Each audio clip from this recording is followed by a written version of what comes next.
Привіт всім моїм підписникам. Сьогодні знімлю кусочок свого дня. Їду по сина в садочок.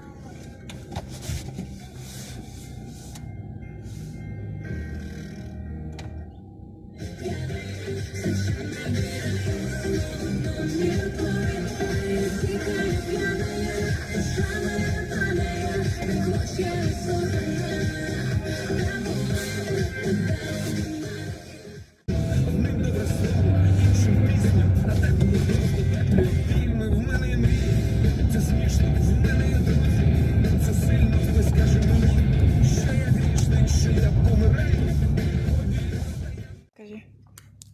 В мене дуже гарно. Так? Дві, а в інших трохи гарніше. Гарніше? В мене ще гарний. Тут такий зайчик класний, так? Так. Йдемо до машини, ходи. Мамо, А, я знаю, зробити сіренький колір. як? Спочатку білий і чорний. І получиться сірий. Ага. Так? Так. Молодець. Я посвятаю.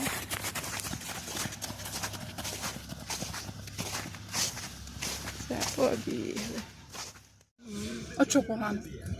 Я не хотіла, бо я хотіла додому. Чому? І я плакав.